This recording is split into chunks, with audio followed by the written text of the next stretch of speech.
در آبهای ساحل اندونزیا حیوان غیرعادی موجود است. درازیش 15 سانتی متر. این گواره خرچنگ یعنی بگماکرب می باشد. گواره خرچنگ رنگارنگ بوده، در آن رنگ های سبز، سرخ، زرد و کبود دیده می شود.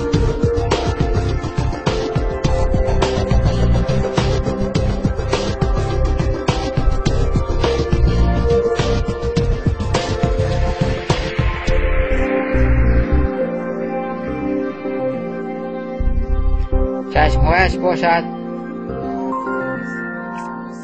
نوابسته از یکدیگر کار میکند، ولی برای خوب نشان گرفتن یک جای حرکت میکند. چشمهایش نظر به دیگر ارگانیسم ها بسیار رنگ ها را فرق میکند.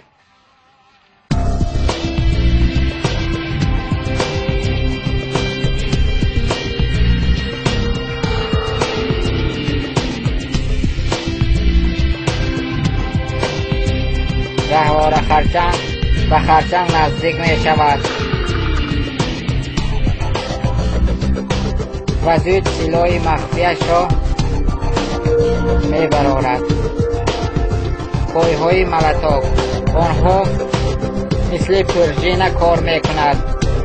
با ضربه سخت زدن سپر خرچنگ را می شکند.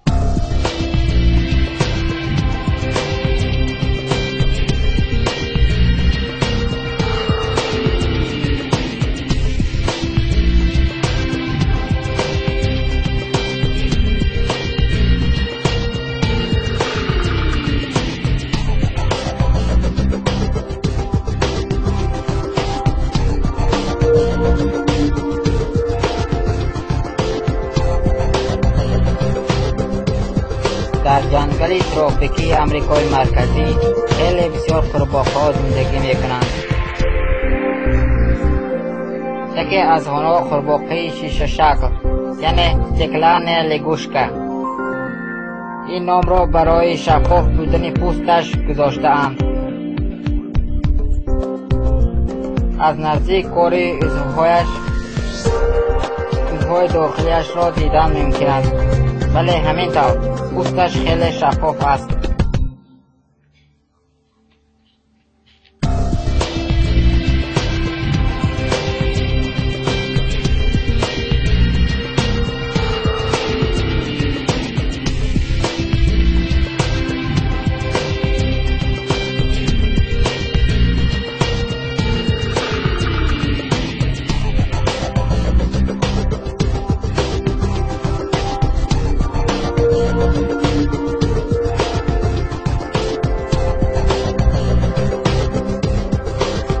با فرا رسیدن صبح نسل خود را از دشمن اشدی زنبور تروپیکی حمایه می کند.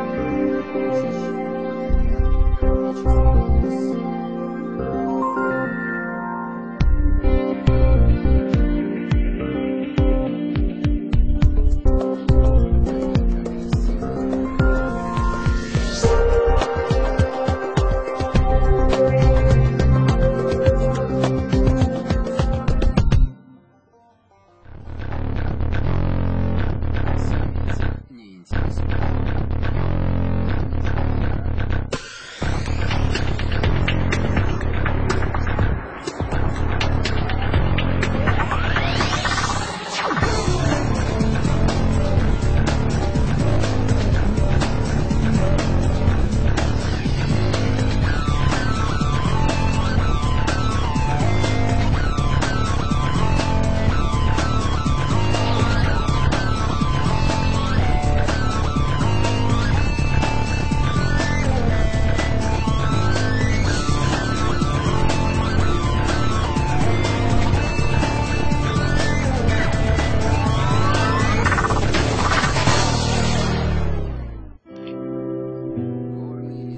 جنگل کوهی اکوادور، دنیای مخفی، وطن رستنی‌های غیرعادی، حیوان‌های پراسرار و یک دستگاه عجیب میباشد.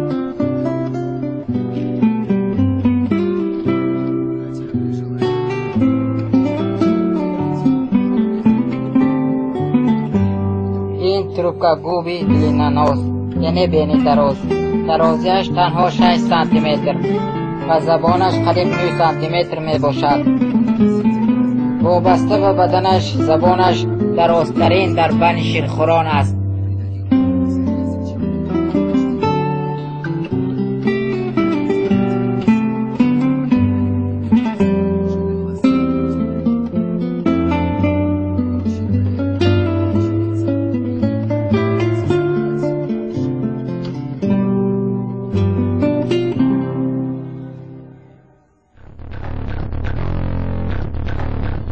دلینانوس شهد گل را استعمال می کند و در یک وقت به گردآلود کننده تبدیل می یابد.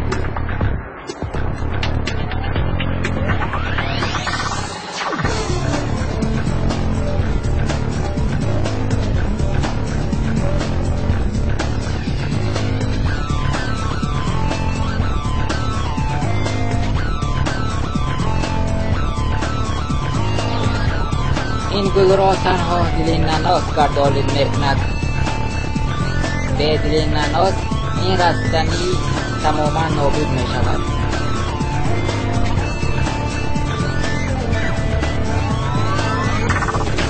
وقتی که دلینانوس شهد گل را استعمال نمی کند، زبانی درازش تنها در آن جایی که می گنجد یعنی در داخلی قفس سینه‌اش جایگیر می شود. تو همین تمام دوستان در آخر آبونشتن را فراموش نکنید.